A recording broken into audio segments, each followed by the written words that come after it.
లలిత exchange Utsav. పాత నగల అదే బరువుకి కొత్త నగలు తీసుకో. నగల ప్రైస్ లో 20% ఆదా చేసుకోవచ్చు. సార్, ఇక్కడ కాంగ్రెస్ పాత్ర ఏ విధంగా ఉంది? అసలే ఆంధ్రాలో భూస్థాపితం అయిపోయిందంటూ కూడా ప్రతి ఒక్క నాయకుడు నోటి నుండి వచ్చిన సందర్భం. కానీ ఇప్పుడు చూసుకున్నట్లయితే చాలా జోరుగా ముందుకు వెళ్తున్నారు. ఈ 2024 ఎన్నికల్లో తమ సత్తా చాటాలనే ప్రయత్నిస్తున్నారు. పిసిసి అధ్యక్షులు పదవి చేపట్టిన కానుంచి షర్మిల కూడా ముందుకు వెళ్తున్న పరిస్థితి. సార్, ఎలా చూడవచ్చు అనొచ్చు? పాత్ర ఏ విధంగా ఉంటుంది? అంటే ఏ రాజకీయ పార్టీ అయినా, ఎన్ని రాజకీయ పార్టీలైనా ఒక దేశంలో కానీ ఒక రాష్ట్రంలో కానీ పనిచేసుకునే రాజ్యాంగం డాక్టర్ బాబాసాహెబ్ అంబేద్కర్ మనకి ఇవ్వటం జరిగింది. ఒక రాజకీయ పార్టీకి పిసిసి అధ్యక్షులుగానో లేకపోతే ఇంకొక రాజకీయ పార్టీకి అధ్యక్షులుగా ఉన్న వాళ్ళు ముందుకు పోవడానికే ప్రయత్నం చేస్తారు, కానీ వెనక్కి పోవడానికి ఎవడు ప్రయత్నం చేయరు. సో కాంగ్రెస్ పార్టీ పాతాళ లోకంలో పోయిందని ఎవరన్నారు? ఏ పార్టీ పాతాళ లోకంలో పోదు. అసలు ప్రజలతోటి కొంతకాలం కొన్ని అంశాల్లో ప్రజలు ఆయా రాజకీయ పార్టీని కొంత నెగ్లెక్ట్ చేస్తారు. సో ఒక పార్టీ పాతాళ లోకాలకు పోయింది కాబట్టి అది ఇంకా పైకి రాదు, లావాలాగా వస్తే అప్పుడు మాత్రం వస్తుందని అనుకుంటే పొరపాటు. అంటే ఇప్పుడు వైసీపీకి ధీటుగా కాంగ్రెస్ పార్టీ వెళ్తుంది కాబట్టి ప్రత్యామ్నాయం అనుకోవచ్చు అంటారా? ఇక్కడ టీడీపీ జనసేనకు అంటే నేను ఇక్కడ దానికి వైసీపీకి ధీటుగా కాంగ్రెస్ పార్టీ వస్తుందని అనుకుంటే నాకు తెలిసి ఇంకొక 20 సంవత్సరాలు 30 సంవత్సరాలు పడుతుంది. అంటే ఈ డజంట్ మీన్ దట్ అది పాతాళ లోకాలకు పోయిందని నేను చెప్పట్లా. ఎందుకు పడుతుందంటే అన్ని సంవత్సరాలు వాళ్ళు చేసినటువంటి ఒక తప్పుడు నిర్ణయం రాష్ట్రాన్ని విడగొట్టడం అనేది ఈ రాష్ట్ర ప్రజలు వాళ్ళ హృదయాల్లోకి తీసుకొని కొంత రిజెక్ట్ చేసి పడేశారు. సో మళ్ళీ దాని నుంచి మన తేరుకొని బయటికి రావడం కోసం it will take lot of time. నేను చాలా I'm trying to give explanation very positively. ఒక రాజకీయ పార్టీ అంటే కోపం ఉంది కాబట్టి అసలు ఏది చచ్చిపోయింది, ఏది చచ్చిపోదు. ఈవెన్ కమ్యూనిస్ట్ పార్టీ ఉంది, అధికారంలోకి రాకపోవచ్చు, బట్ తనకుండే ఆ కమ్యూనిస్టులకి ఉద్యమ స్పిరిట్ ఉంది. అంశాల మీద మాట్లాడతారు, ఏమన్నా లేకపోయినా తినకపోయినా వాళ్ళు ప్రజల కోసం జీవిస్తారు. వాళ్ళకి ఈరోజు కూడా అప్పట్లో ఉన్నటువంటి ఒక 10% ఓటు తగ్గి 3% ఉండొచ్చు, కానీ there is a existence. So don't think that ప్రతి పార్టీ వాళ్ళ ఎగ్జిస్టెన్స్ని కోల్పోతుందని అనుకుంటే మనం పొరపాటు పడ్డట్టు. కాబట్టి తెలుగుదేశం పార్టీ తన ఎగ్జిస్టెన్స్ని కొంతకాలం పోగొట్టుకొని ఓడిపోయినటువంటి సందర్భాలు చరిత్రలో చాలా చూసాం. ఎన్టీ రామారావు తర్వాత అసలు తెలుగుదేశం పార్టీ పోయిందని అనుకున్నారు. చంద్రబాబు నాయుడు వెన్నుపోటు అన్నా సరే ఆ కులస్తులో లేకపోతే దాని అభిమానులు దాన్ని బతికించారు. రాజశేఖర రెడ్డి గారు కాంగ్రెస్ పార్టీలో ఉండి ఒక ప్రతిపక్ష నాయకుడు పాత్ర పోషించి కాంగ్రెస్ పార్టీకి ఊపిరి పోసాడు ఈ రాష్ట్రంలో. అందువల్లే 2 సార్లు ముఖ్యమంత్రి అయ్యాడు. రాజశేఖర రెడ్డి గారి మరణం తర్వాత కాంగ్రెస్ పార్టీ ఆడినటువంటి ఒక ఆటలో జగన్మోహన్ రెడ్డి గారికి అన్యాయం జరిగింది కాబట్టి ఒక మాట మీద జగన్మోహన్ రెడ్డి గారు ఏమడిగారు? మా నాన్న కోసం మరణించిన వాళ్ళు ఇళ్ళకి వెళ్తానన్నాడు. ఒకే ఒక మాట, అది ఒక్క మాట కోసమే. నువ్వు వెళ్ళొద్దన్నారని వెళ్తానన్నాడు. ఏమైంది? కాంగ్రెస్ పార్టీ డౌన్ అయిపోయింది. చెప్తున్నాను అంటే ఒక వర్డ్ అనేది కాంగ్రెస్ పార్టీలో ఒక రాజకీయ నాయకుడు నిజాయితీ మీద ముందుకెళ్తే ఏవైనా జరగచ్చు.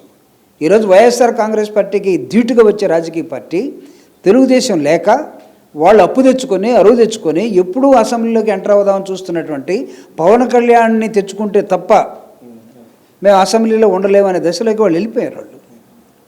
అదర్వైజ్ పోవాల్సిన అవసరం లేదు. 2019 ఎన్నికల్లో పవన్ కళ్యాణ్ తెలుగుదేశం లేడుగా, ఇప్పుడు ఎందుకు వచ్చాడు? సో కాబట్టి ఈ స్పెక్యులేషన్స్ అన్నీ పక్కన పడేసి ఒక రాజకీయ పార్టీని మనం గౌరవిస్తూనే ఆ రాజకీయ పార్టీ ఏ దశలో ఉన్నది, మేమెక్కడున్నాం, ఇవన్నీ జాగ్రత్తగా లెక్కలేసుకునే క్రమంలో అనేకమైన డెసిషన్స్ తీసుకోవాల్సి వస్తుంది. ఆ డెసిషన్స్ అన్నీ కూడా ఇక్కడ చెల్లన్నాను అక్కడెక్కడ చెల్లుద్ది, ఇక్కడ ఓడిపోయినాడు అక్కడెక్కడ గెలుస్తాడు. సో ఈ భారతదేశ రాజకీయ చరిత్రను ఒకసారి చదువుకోండి. సార్, ఇప్పుడు జరగబోయే సార్వత్రిక ఎన్నికలని ఒక కురుక్షేత్రంగా పోల్చారు జగన్మోహన్ రెడ్డి గారు.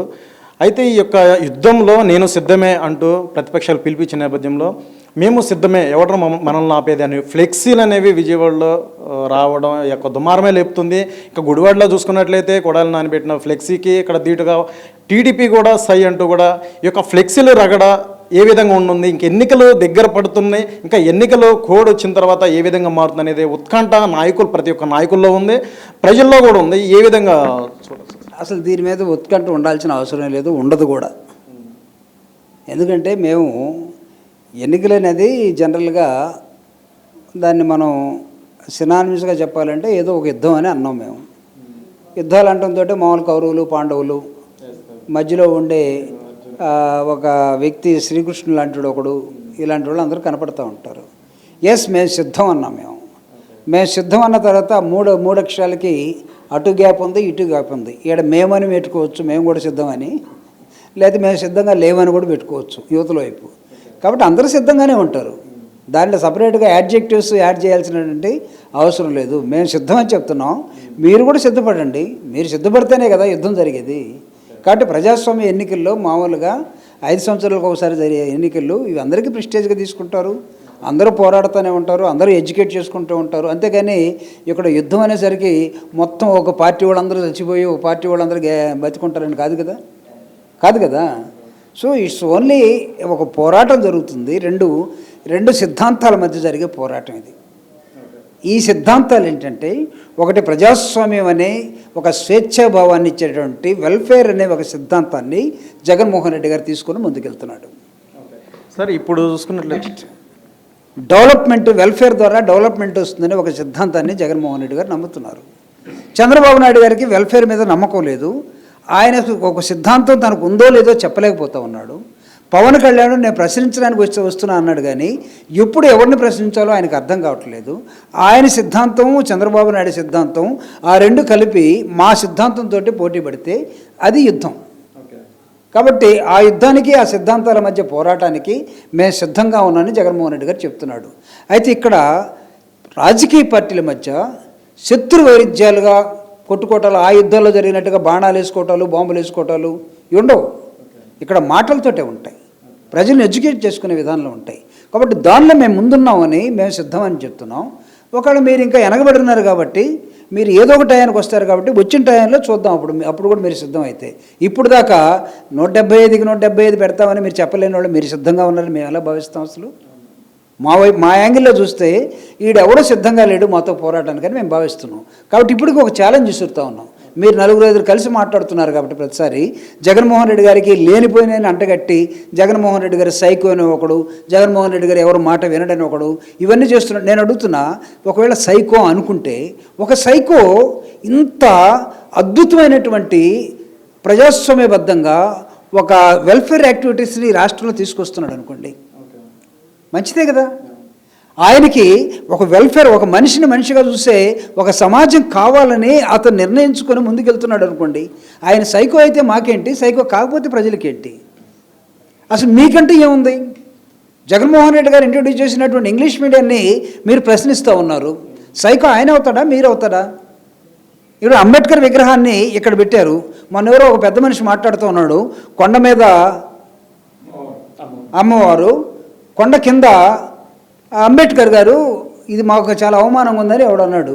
అంటే అంబేద్కర్ అంటేనే అవమానంగా భావించేవాడు నువ్వు భారత రాజ్యాంగంలో ఉన్నావా, లేకపోతే ఎక్కడ ఉన్నావా? You should also feel happy. Jaganmohan Reddy గారు అంబేద్కర్ విగ్రహాన్ని ఆకాశం అంత ఎత్తులో పెట్టిన తర్వాత, ఆయన ఆకాశం అంత ఎత్తు ఎదిగిన తర్వాత, ఇలాంటి నాయకుడు, ఇలాంటి ముఖ్యమంత్రి కదా కావాల్సింది రాష్ట్రానికి అని ప్రజలు అనుకుంటున్న నేపథ్యంలో అసలు అతను ఉండకూడదు అంబేద్కర్, ఇక్కడ మేమే ఉండాలి అని అనుకునే బ్యాచ్ని అది సైకొందామా, ఇది సైకొందామా? కాబట్టి సిద్ధం అనే దానికి జగన్మోహన్ రెడ్డి గారు చాలా స్టడీ చేసి, మీలో నిజంగా సిద్ధపడేవాడు, మాతోటి పోటీ పడేవాడు ఉంటే రండి అని అడుగుతూ ఉన్నాడు. మీరు ఇంకా లేరు. మీ పక్కన ఉన్న వ్యక్తి ఢిల్లీ తిరుగుతూ ఉన్నాడు, పవన్ కళ్యాణ్ గారు. మీరేమో వీధుల్లో కూడా తిరగటం మానేసి మళ్ళీ హైదరాబాద్ పోయినట్టున్నారు. మీరందరూ సిద్ధపడి వస్తే అప్పుడు చూద్దాం. కాబట్టి అప్పుడు దాకా, చివరి దాకా మేము సిద్ధంగా ఉన్నాయి జగన్మోహన్ రెడ్డి గారు స్పష్టంగా చెప్తూ ఉన్నాడు. సార్, ఇక్కడ కొన్ని ఘాటు వ్యాఖ్యలు చేస్తున్నారు టీడీపీ నుంచి.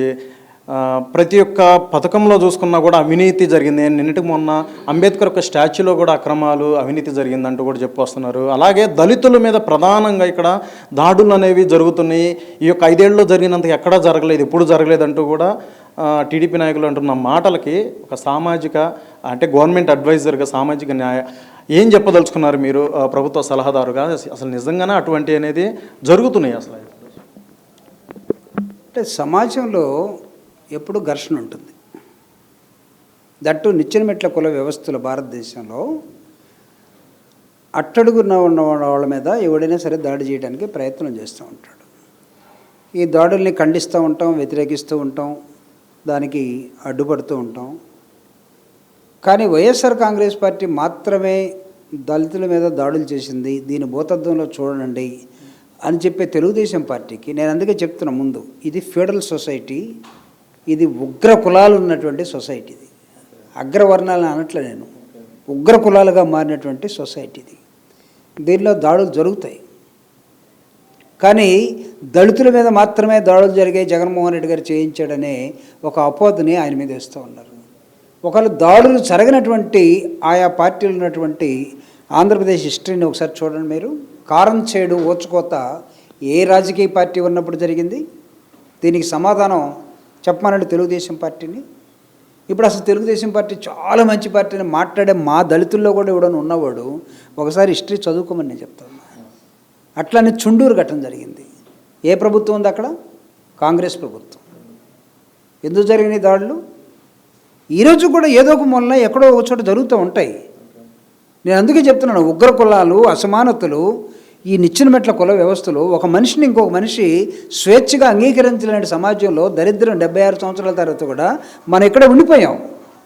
సో దీన్ని గ్రహించకుండా జగన్మోహన్ రెడ్డి గారు దాడి చేశారు, లేకపోతే వాళ్ళందరూ కూడా దళితుల మీద దాడి చేశారంటే ఇది కరెక్ట్ కాదు. మీరు ఇంకో పార్టీ తరపు నుండి మాట్లాడుతున్నారేమో. Why don't you generalise? చూడండి మీరు, ఈరోజు జగన్మోహన్ రెడ్డి గారి పరిపాలనలో దళితులు అందరూ కూడా చాలామంది రాజకీయంగా కానీ లేకపోతే ఇంకొక అనేకమైన అంశాల్లో కానీ చాలా స్పష్టంగా గర్వంగా తిరుగుతూ ఉన్నారు కదా, దాన్ని ఎందుకు చెప్పరు? కాబట్టి ఇదన్నీ కూడా ట్రాష్. అంటే అయితే దాడులు జరగవా? జరగలేదంటే జరిగినాయి, జరిగినోటి ఖండిస్తూ ఉన్నాం, జరిగినోటి మీద మేము కూడా తిరుగుబాటు చేస్తాం, ఉద్యమం చేస్తాం.